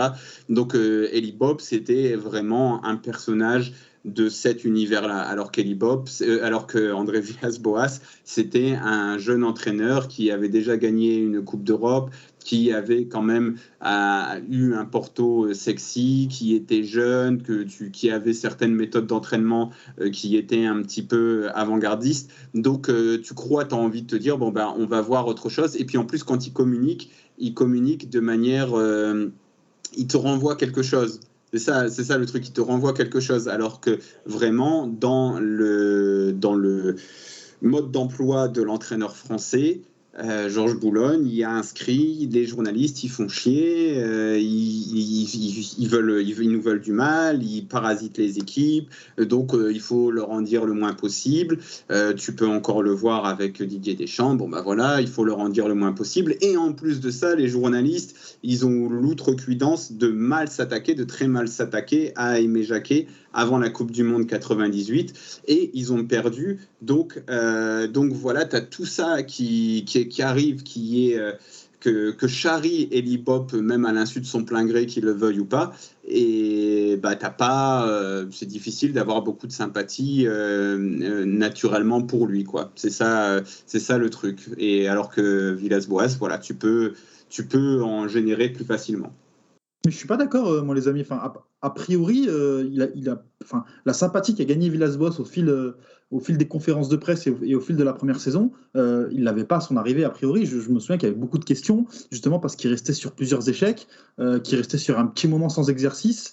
Je me souviens, c'était le moment où j'étais au club. Je pars le jour où il arrive et sincèrement, les gens sont sceptiques. Alors voilà, certes, c'est pas le même a priori négatif qu'avait Eli Bob, parce que Eli Bob, c'était Eli Bob pour toutes les raisons que tu as très bien expliquées, mais il n'arrive pas avec le capital sympathie avec lequel il est parti, ou même avec lequel il a fait son mandat. Hein. Mais en plus, tu vois, les deux commencent pas trop mal parce que je me souviens, en fait, après, il faut. Enfin, pas trop mal. Villas-Boas, c'est un petit peu dur les 4-5 premiers matchs. Puis à l'automne, à peu près. Ouais, il fait un super début de saison, en effet. Ouais, je crois qu'il y avait 7 victoires d'affilée ou un truc comme ça. Oui, oui, oui, tout à fait. Voilà, mais tu vois, à un moment, Villas-Boas enclenche quelque chose de positif à l'automne où ça joue plutôt en plus pas mal. Voilà, on l'oublie un petit peu, mais à ce moment-là, ça joue pas trop mal. T'as 2-3 matchs plutôt sympathiques. T'as quelque chose tactiquement. C'est plaisant à regarder. Et en plus, le mec assume ce qu'il dit. Il est plaisant à écouter. Donc l'un dans l'autre, ça match. Alors que Kelly Bob, même s'il a des bons résultats et que ça matche bien, bon bah en fait, tu te dis, bon, bah, quand ça va plus aller, voilà, ça redeviendra Eli Bop. Et puis, très rapidement, ça devient un peu restrictif. En fait, Eli Bop, le truc, c'est qu'il avait un peu très vite rallumé la flamme un petit peu. Tu disais, ah bah ouais, voilà, l'OM se remet à gagner. Mais il n'y avait rien de plus. Alors que Villas-Boas, il avait mis un peu plus de temps, mais lui, il avait réellement rallumé la flamme et tu te disais, ah bah ouais, là ça joue bien, et en plus le mec est sympa, et en plus on a envie de l'aimer. Il y a vraiment un truc comme ça aussi, et c'est aussi... quand je parlais de Hans, c'est ce qu'il avait fait à Bastia. Il y a aussi un peu de ça. Il y a un peu de ça qui manque aux entraîneurs français de temps en temps, de renvoyer quelque chose au public, de créer une relation avec le public. C'est aussi un truc que Furlan a. Par un moment, ça fait chier ses détracteurs, mais Furlan, il a ça. À Brest, il l'adore. Pourtant, il a mis 3 ans à les faire monter, etc. Mais ils l'ont adoré, parce que voilà, il jouait, il s'en fout. Lui, il joue l'attaque quoi qu'il arrive, et voilà, les supporters aiment ça, et puis ils se reconnaissent en lui, et puis il y a ce manque aussi il y a ce manque de risque chez les entraîneurs français, aussi au niveau identitaire, au niveau charismatique, et c'est ce qui manquait, je pense, beaucoup à Eli Bop, et c'est ce qui manque à beaucoup d'entraîneurs français. Mais justement, Vas-y, Merwan, et après, en boucle, vas-y. ça va dire. Excuse-moi, vas-y, pardon. Merwan, t'as été tellement dans ma tête que... Mais justement, je voulais rebondir par rapport à ce qu'a dit Marwan. C'est vrai que quand AVB est arrivé, il y avait quelques sceptiques dont je faisais partie d'ailleurs. Mais grâce à sa communication, il a su rassembler, en tout cas dans un premier temps, une partie des supporters. Et est-ce que vous pensez que, et Mourad, toi, en écrivant ton livre, en interrogeant des entraîneurs, est-ce que tu penses que dans les années à venir, on aura des entraîneurs qui, en termes de communication, feront en sorte d'avoir un discours ou de tenir des expressions, d'avoir un discours, une communication beaucoup plus ouverte envers le public, envers les journalistes, pour gagner du temps vis-à-vis de leur travail. Parce que j'ai l'impression aussi que parfois, on a des coachs, et Casanova, c'est l'exemple typique qui, quand on l'écoute ou quand on le lit, il a un discours assez plaisant, en tout cas par rapport à ma sensibilité footballistique. Mais quand on voit ses équipes, je ne dis pas que c'est l'opposé, mais ça ne corrobore pas forcément avec le discours. Mais en tout cas, si j'étais supporter, je sais pas moi, de Toulouse, de Lens, mais c'est un gars que j'ai envie de suivre parce qu'il a un discours qui est plaisant, même sur le terrain, ça ne se passe pas tout le temps comme on aimerait que ça se fasse. Mais est-ce que tu vois une évolution par rapport à ça vis-à-vis des coachs français dans les années à venir? Là, on se heurte un petit peu à quelque chose, parce que le foot français évolue sur plein de sujets, mais là, la communication, c'est vrai que c'est très difficile, et c'est justement quelque chose dont on parle beaucoup dans le livre avec Frédéric Hans, qui dit qu'il est très vite catalogué dès qu'il fait un truc un petit peu qui sort un tout petit peu des sentiers battus, qui veut un petit peu fédérer son groupe avec un truc un tout petit peu différent. On dit, ah, c'est l'atypique qui revient, qui fait des trucs bizarres. Donc on a, en fait, en France, lorsqu'on parle un peu de corporatisme, tout ça, il faut aussi mettre les médias là-dedans. On a certaines attentes par rapport à des coachs français qu'on va peut-être pas avoir par rapport à des coachs étrangers. L'une des grandes choses qu'on a reproché à Frédéric Hans, c'est d'avoir fait faire un footing à 6 h du matin à ses joueurs le 2 janvier ou un truc du genre. Et c'est le genre de choses que, si je ne me trompe pas, Sergio Conceição avait fait faire à ses joueurs avant d'arriver à Nantes. Sauf que Sergio Conceição, tu vois, il pouvait se le permettre de le faire. Et en fait, quand il l'a fait, on s'est dit, ah ouais, putain, c'est Sergio Conceição, c'est un dur. Alors qu'en fait, Hans, quand il est fait, on dit, ah bah, c'est quand même un mec bizarre. Et c'est des choses qui, en fait, ça se répercute, tu vois. On revient à notre débat Villas-Boas. Bob, quand tu parles à des acteurs du football français, si tu parles de Furlan ou de Hans, on va dire, ah, mais c'est des mecs un peu bizarres quand même, tu vois. Ils sont pas dans le moule, quoi. Ils sont pas dans le truc. Ils sont gentils. On va te dire qu'ils sont gentils, mais ils gagnent jamais. Bah non, mais non, c'est un peu le truc qui traîne un peu au-dessus de la tête de Furlan. C'est bon, il est gentil, mais il finit toujours par jouer la relégation. Après, non, c'est aussi un petit peu bon. Il est bon pour faire monter les équipes en Ligue 1, mais bon, pas pour les maintenir, tout ça. Mais même au-delà de ça, c'est même, tu vois, tu te dis, bah. Ouais, mais tu vois, Furlan, il dit toujours. Moi, je sais que l'un de ses anciens présidents lui a dit, ah, vous faites peur aux autres présidents, donc personne ne va vous embaucher. Donc en fait, tu vois, il y a vraiment aussi, il y a tout un environnement qui pousse les entraîneurs à rester des libop, en fait, qui les pousse à rester dans leur petit confort et dans une com, dans des actions qui vont être compris par les joueurs et la presse. Et forcément, c'est peut-être aussi de là que vient par moment la petite jalousie ou rancune qu'ils peuvent avoir par rapport à des entraîneurs étrangers. Les gars, je vous propose de boucler cette thématique qui était très intéressante. On a fait que 3 heures, non? on a fait 1 heure tout pile, exactement, le timing, l'expérience. Non, c'était vachement intéressant et surtout, je ne pensais pas que le débat Villas-Boas, Bob, que j'ai lancé à l'impro comme ça, allait nous prendre 15 minutes. Mais c'est aussi ça passe-temps ballon. Et c'est pour ça que j'adore faire cette émission. Les gars, on va parler de l'Olympique de Marseille actuel, donc ni de Villas-Boas, ni de Bob, mais celui de Jorge Sampaoli. Un petit jingle Pardon? Je te demande si tu veux un petit jingle. Allez, fais donc. C'est toi le technicien en chef.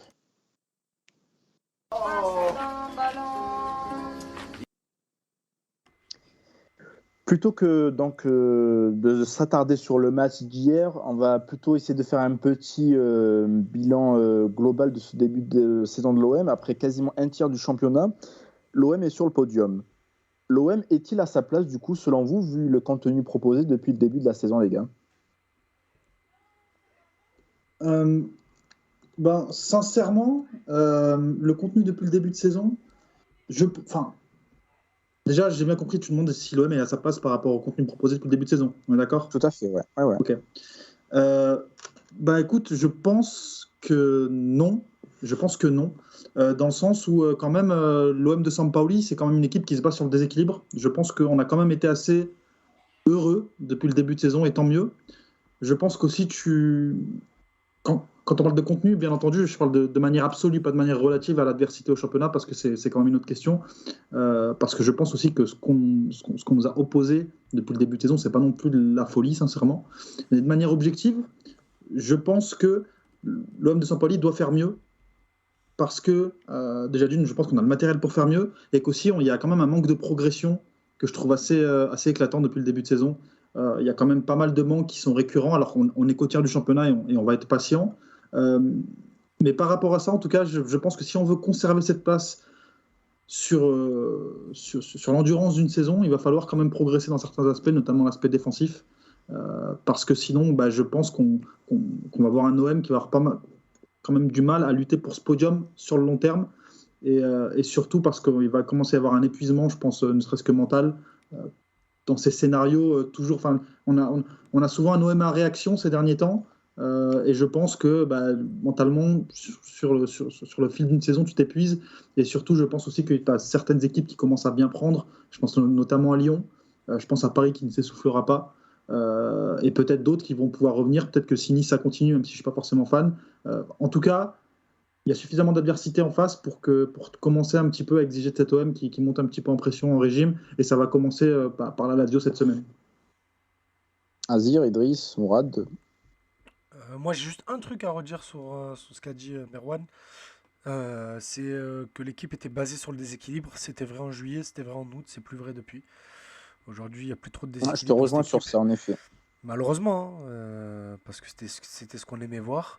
Parce que l'OM, Marseille, c'est l'Argentine et l'OM, c'est la passion. Mais sinon, cette équipe, je la trouve un peu trop fébrile, trop fragile. Parce que même quand on défend à 5 derrière, ben, dès qu'il y a une incursion dans la surface, tout le monde tremble. Moi, hier, C'est bien j'étais. pour ça que je parle de déséquilibre. Ouais. Ouais, ben en fait, c'est un déséquilibre qui est même plus organisé comme il était voulu en début de saison, tu vois. C'est un déséquilibre qui est Je juste suis dû d'accord parce avec que les toi. mecs savent pas vraiment où ils doivent être et savent pas vraiment ce qu'ils veulent faire. On a voulu aussi faire cette thématique parce que je nous trouve aussi très clément avec Jorge depuis le début de saison. Parce qu'on lui trouve beaucoup d'excuses. C'est ce que je disais hier sur le plateau du Phocéen, à raison. On lui trouve beaucoup d'excuses. Après, aujourd'hui, comptablement parlant, il est troisième. Il y a un point de retard sur Nice. T'as joué beaucoup de gros. Il te reste comme gros, il te reste comme que Lyon, que tu joueras très vite à la trêve. Sinon, après, tu as un calendrier plutôt classique, plutôt facile même. Donc voilà, on attend encore de voir. Il y a eu beaucoup de changements dans l'effectif. Faut pas oublier qu'on a quand même, je crois, le deuxième effectif le plus jeune d'Europe. Parce que maintenant que Mandanda est sorti du 11, quand tu regardes à chaque 11 de départ, je crois que la moyenne est de 23 ou 24 ans. C'est assez jeune. Et bref, voilà, on trouve beaucoup d'excuses. Peut-être qu'on a envie de voir cet OM réussir, pardon. Donc on arrive plus à voir le verre à moitié plein qu'à moitié vide. Mais ça donne des analyses plutôt fragiles parce que hier, s'il y a penalty sur l'action de Balerdi et que Clermont égalise, j'aurais bien aimé. Ne le lance pas, Idriss. Non, c'est même pas pour incriminer. C'est même pas tant pour incriminer Balerdi, à la limite, je m'en fous. C'est plus la prestation globale. C'est que s'il y a penalty et qu'il y a but derrière et qu'on repart de Clermont avec un partout, avec la même prestation, parce que le penalty il arrive à la 94e. J'aurais bien aimé voir la tête des analyses depuis ce matin. Ah, mais si j'ai envie de faire le provocateur, j'ai envie de te dire, oui, si Dieng ne rate pas, il s'imile que le ballon va un peu plus bas et ne tape pas la barre. Oui, Tu mais vois, ça, à la donc, limite, ça fait partie du jeu, alors que le penalty de Balerdi, ça part juste d'une grosse erreur d'arbitrage qui est pour une fois en notre faveur. ouais. Et de, Azir, tu et de partages sa médiocrité. comment dire, les réserves de tes collègues ou... Ouais, je suis assez d'accord avec eux. Il y a pas de. Bon, je suis pas inquiet, mais forcément, si on compare simplement avec le tout début de saison et l'allant, l'enthousiasme qu'a réussi à créer Sampaoli et son équipe à ce moment-là, et aujourd'hui, il y a pas, comme l'a dit Marwan, il n'y a pas trop de progression. Mais étant donné qu'au niveau comptable, on est plutôt bien, on occupe cette troisième place, ça permet, on va dire, de lui donner du temps. Et quoi qu'on dise, la victoire, ça permet, on va dire, au moins d'apaiser les choses. Ça augmente pas forcément la confiance dans le contenu, mais ça permet d'apaiser les choses. Ça permet au coach, au staff de travailler plus ou moins sereinement. Donc, et vu le matériel à disposition, je me dis, ou peut-être que j'espère, que ça va le faire, qu'ils vont réussir à retrouver une dynamique positive, notamment sur le plan offensif. Parce que voilà, je trouve que ça manque de variété, on va dire. Ça manque de variété. Là, dimanche dernier, ça reposait beaucoup sur les fulgurances de Under. Et je pense que comme ils l'ont prouvé en début de saison, et aussi dans les matchs de préparation, ils sont capables de beaucoup plus. J'espère que ça va le faire. Mais c'est clair que la progression, elle n'y est pas trop. Et j'ai l'impression que le staff tâtonne encore. Sampaoli en tête. Mais je pense Justement, sur tu, les tu- Pour tu laisser- parles, tu parles de manque de progression collective. C'était l'un des sujets qu'on voulait évoquer en amont de l'émission. Justement, quelles sont les solutions qui sont à la disposition de Sampaoli pour redonner un coup de boost, Mourad? Bah, Alors, moi, j'ai l'impression que souvent les entraîneurs font ça. C'est notamment ce qu'avait fait un petit peu Villas-Boas à un moment. C'est que lorsque tu as un enchaînement de matchs, de matchs très resserrés, tu peux commencer à être un petit peu calculateur. On a vu que l'OM avait eu cette pensée-là sur certains matchs de plus calculer, de ne pas tout donner, de ne pas aller au bout de ses efforts. Et pourquoi pas hein. Moi, je ne suis pas contre d'avoir une approche un peu plus restrictive sur certains matchs, même si c'est pas trop le football que j'aime. Moi, je cesse de le répéter, moi j'aime le football radical. Voilà, j'aime Marcelo Bielsa, j'aime Maurizio Sarri, j'aime le football qui est amoureux de ses idées, ce qui n'est pas Sampaoli. Sampaoli n'est pas amoureux de ses idées, c'est Marcelo qui l'avait dit. Donc si c'est Marcelo qui l'avait dit, c'est forcément vrai. Et pourquoi pas faire ça? Ça s'est plutôt bien passé sur le plan comptable. Tu es hors course nulle part. Tu es plutôt bien au classement en Ligue 1. Tu as encore ton destin en main en Ligue Europa malgré quelques matchs un peu frustrants.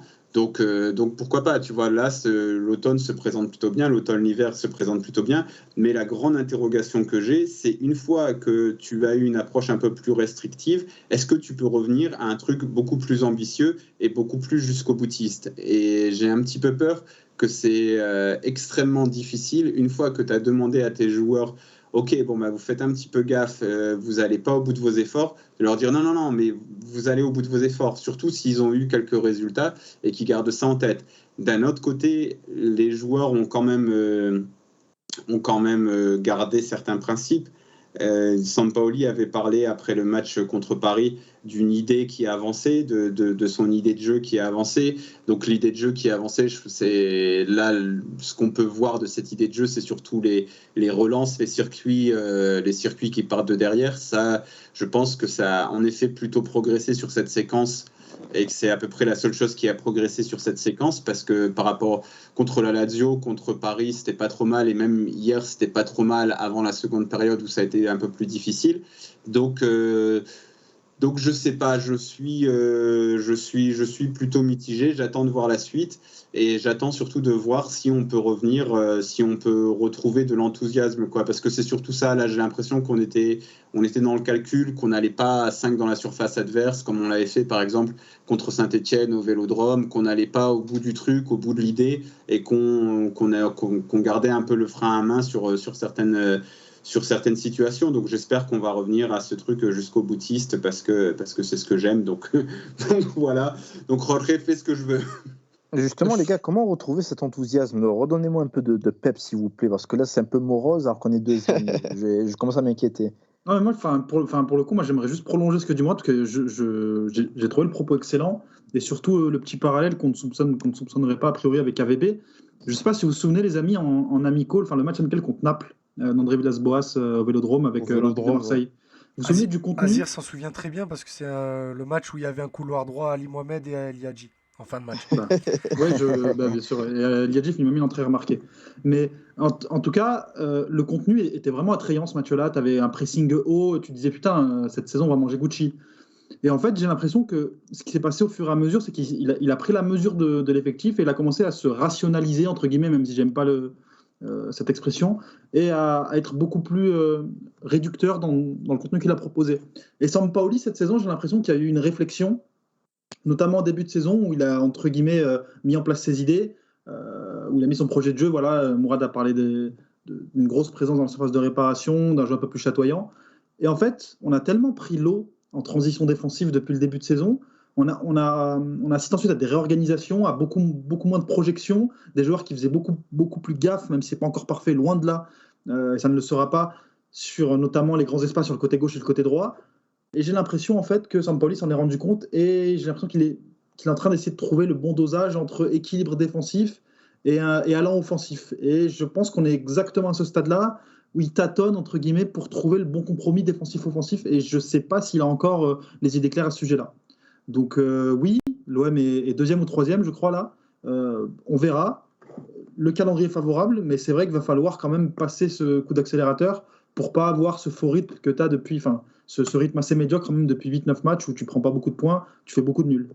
Mais par contre, pour rebondir sur ce que tu dis, je pense que si on ne retrouve pas un jeu assez chatoyant rapidement, il y aura de la déception, même s'il y a des résultats, parce que Sampaoli, c'est la promesse du jeu chatoyant. C'est ce qui vient avec, c'est dans le package, quoi. Sampaoli, tu l'as ramené pour avoir un jeu attrayant. Donc si tu n'as pas le jeu attrayant,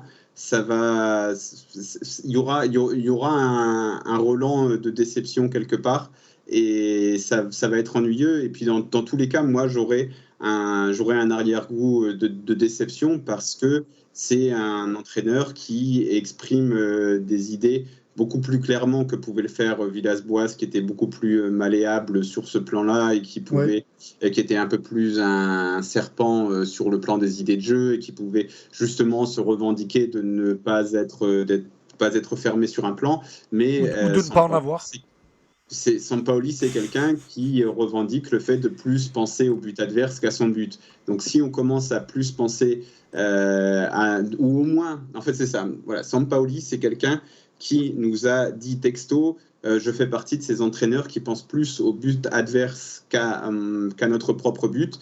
Mais s'il commence à penser autant à son propre but qu'au but adverse, il y aura forcément de la déception, au moins au niveau théorique et au niveau du rêve qu'il était venu pour nous offrir. Surtout que lorsque l'on regarde finalement ce qui se passe, on a été plutôt pas mal chanceux sur les derniers matchs, parce qu'au niveau des fameux expected goals que tout le monde adore, on est vraiment à la rue, quoi. On a concédé contre Lorient 2,09, contre le PSG 2,05, contre Nice 1,51, et même hier contre Clermont 0,74 avec un potentiel penalty à la dernière minute. Donc même ça, on ne pense pas très bien à notre cage en ce moment. Donc vraiment, j'espère qu'on va vite se remettre à d'abord penser au but adverse plutôt que de penser autant au but adverse qu'à notre but à nous, parce que la promesse de Sampaoli, c'est pas d'être équilibré, c'est de penser plus au but adverse que de penser à notre propre but.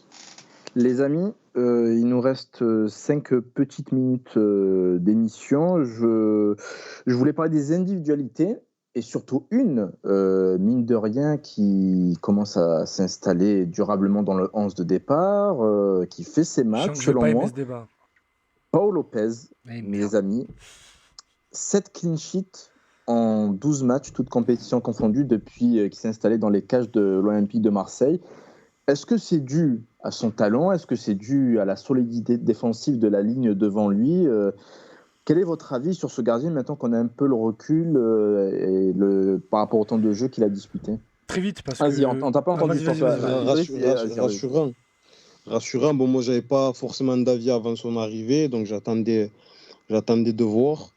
Et ouais, il prend confiance, il est de plus en plus rassurant, que ce soit dans son jeu au pied ou sur la ligne.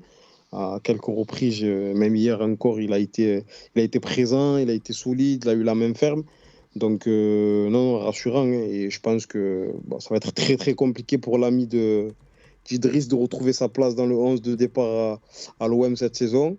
Et tant mieux pour l'équipe, tant qu'il est à ce niveau, il n'y a pas de souci à se faire, je pense. Ben, comme tu l'as dit, Azir, moi, après, de toute façon, je connaissais un peu le bonhomme, on l'avait dit en début, dans les premières émissions de la saison, en tant qu'aficionado de l'Inter. Je regarde beaucoup, beaucoup de Serie A, beaucoup trop, par rapport au temps que j'ai. Et pour le coup, Paul Lopez, ben, je comprenais pas ce choix, j'aimais pas ce choix. Très franchement, je le disais, finir 14 ans de Mandanda sur une reprise de Paul Lopez, ça me foutait un peu les glandes. Mais force est de constater qu'aujourd'hui, je suis obligé de revenir sur mes positions. Il a progressé, il a gagné en sérénité. Dans son jeu au pied, je le trouve pas loin d'être parfait.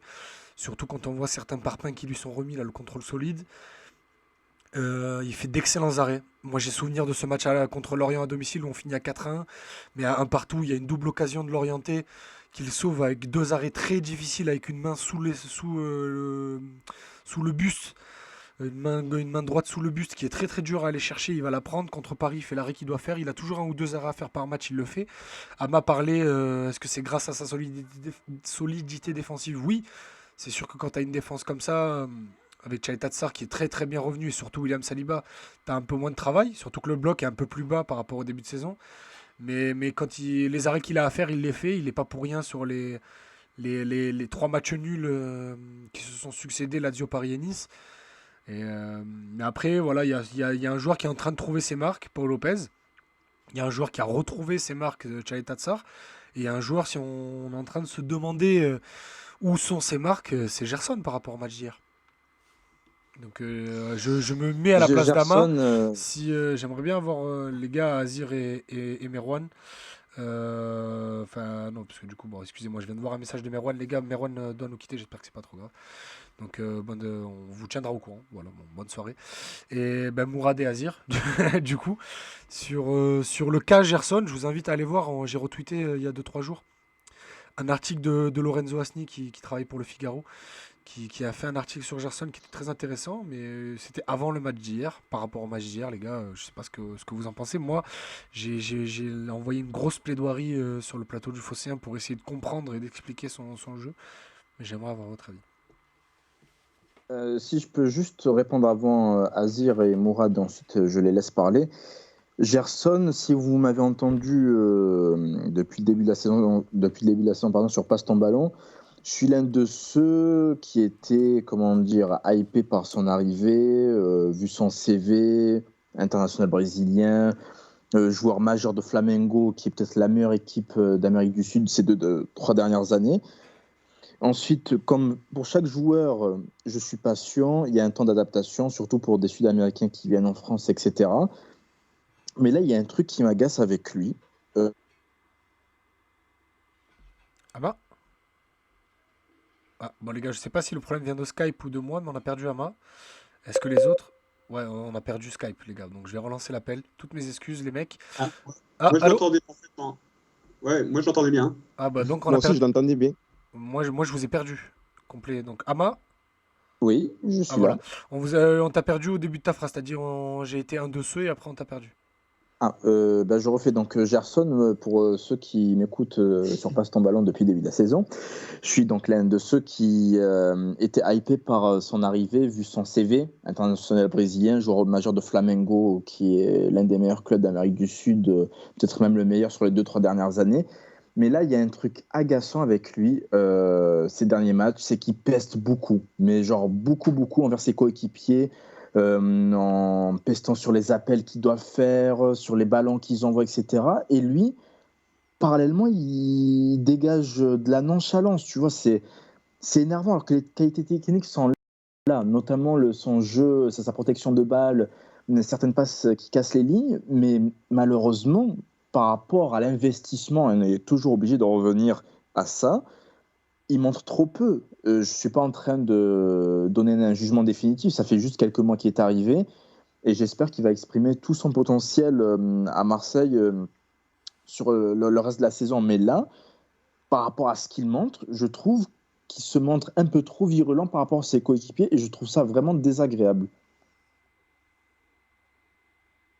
Bon, écoute, moi, je pense, enfin, j'ai cru comprendre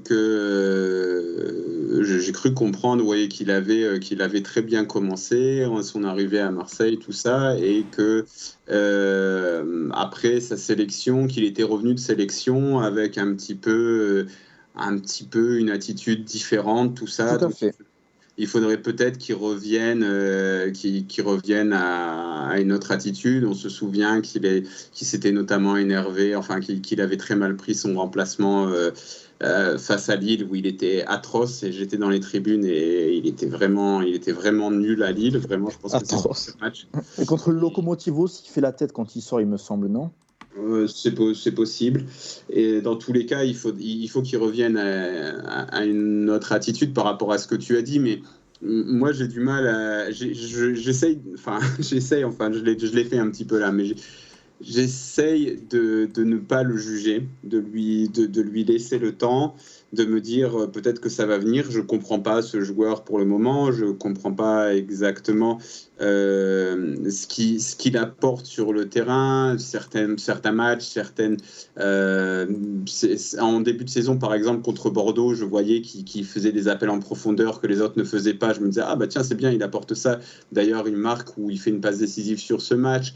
Il y a d'autres contre Nice, c'était pas trop mal aussi. Donc il y a peut-être qu'il lui faut un temps d'adaptation, qu'il va finir par trouver sa place dans cette équipe, mais pour le moment c'est clairement pas top. Et moi il y a une chose qui me marque un petit peu, donc de l'autre côté de la barrière, donc du côté des supporters marseillais, c'est le côté comme il est beaucoup critiqué, parce qu'il y a beaucoup d'attentes, donc dès qu'il fait 3 passes, on dit « Alors, il est trop fort, Gerson, il a fait un putain de match, c'était merveilleux, fantastique. » Et donc, on tombe un peu dans l'extrême inverse, parce qu'on a envie de le défendre. Oui, ça c'est aussi gonflé par les réseaux Mais sociaux, bon, Mourad. Il y a toujours des gens qui prennent des ouais, postures. mais la mesure n'existe pas dans la team OM, c'est bien connu, sinon ça serait pas Ouais, marrant. Aussi. Et Non, Azir, mais on t'a pas écouté sur Gerson d'ailleurs. c'est un peu ça. Non, mais après bon, voilà, il Parler à faut. qui c'est un crack.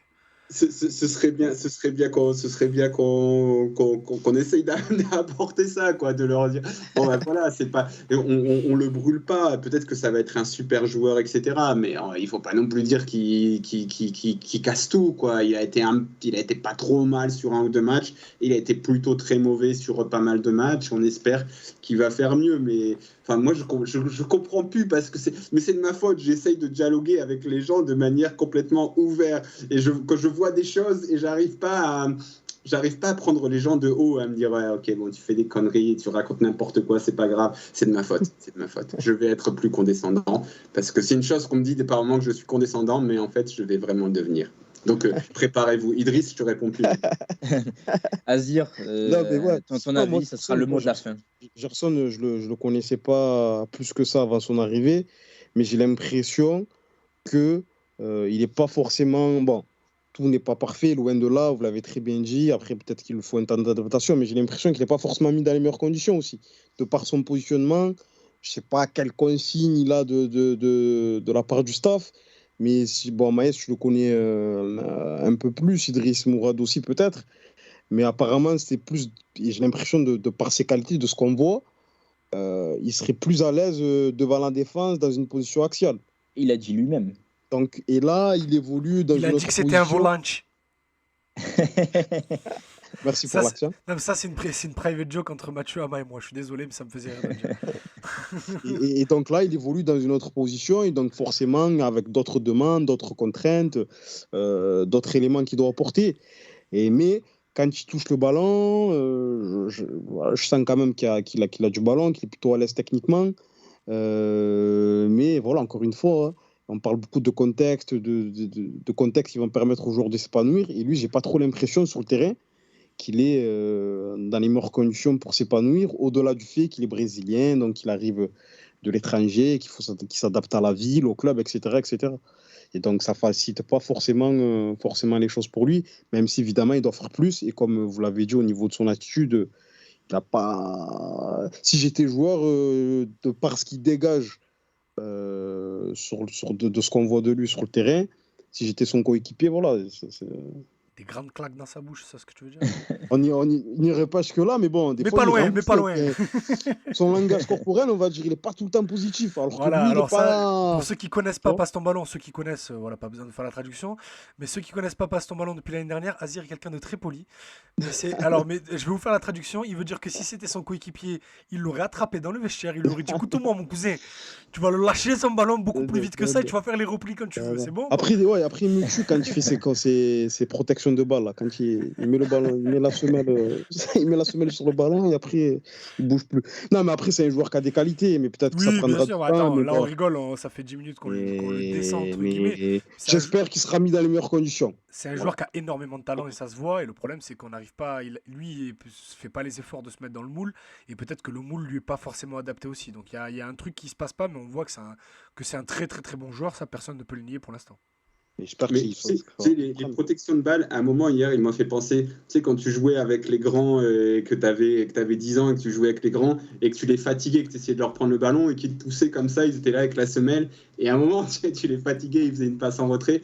Il m'a fait penser, tu vois, à un grand qui joue avec des petits, avec ses protections de balles, avec son postérieur. C'est tout un truc, les protections de balles de Gerson. Hein. Sur cette comparaison très imagée, on va boucler l'émission, les gars. Merci beaucoup. C'était très intéressant. On rappelle à nos auditeurs que donc, le livre de Mourad, l'entraîneur français coupable idéal aux éditions Amphora, est en vente. Allez l'acheter. Le livre sur Bielsa était intéressant. Celui-là est aussi intéressant. C'est toujours du travail de qualité. Pour la petite histoire, le livre sur Bielsa, je l'ai prêté à un pote, il me l'a jamais rendu. Allez soutenir, Je l'ai prêté à un pote, il me l'a jamais rendu. Pour la petite histoire, le livre sur Bielsa, je l'ai prêté à un pote, il me l'a jamais rendu. Bah, c'est bon signe du coup. Bah non, parce que en plus je l'avais promis à Azir, ça fait un an que je dis à Azir je vais te le passer et toujours pas. Allez soutenir les ouvrages de qualité comme celui de Mourad. Mourad, merci encore pour ta présence. Tu étais là lors de la première saison, tu étais là lors de la saison 2. J'espère que tu seras là pour une prochaine fois lors de la saison 3. Merci à vous, avec plaisir, toujours un plaisir.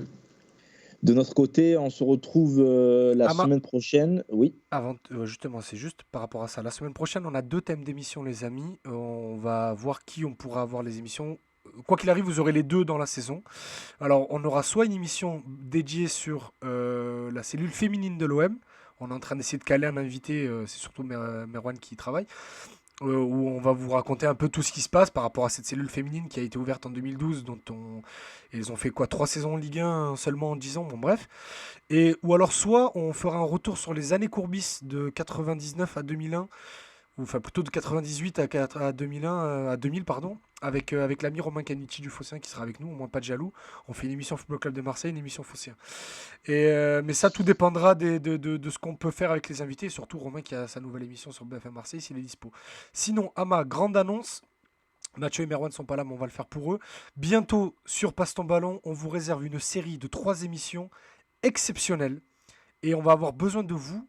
Ama, je te laisse aller, c'est pour le top 30. bah, le top 30, non, vas-y, là tu me prends de Bah, du coup, court. Donc, bon, bref, je voulais que tu fasses toi l'annonce, vu que c'est toi qui présente aujourd'hui. Mais on va avoir besoin de vous bientôt. Vous suivez les réseaux sociaux de Passe ton ballon. Parce que Passe ton ballon, Merwan, Mathieu, Ama et moi, vous proposerons sur 3 émissions le top 30 des meilleurs joueurs de l'OM au 21e siècle.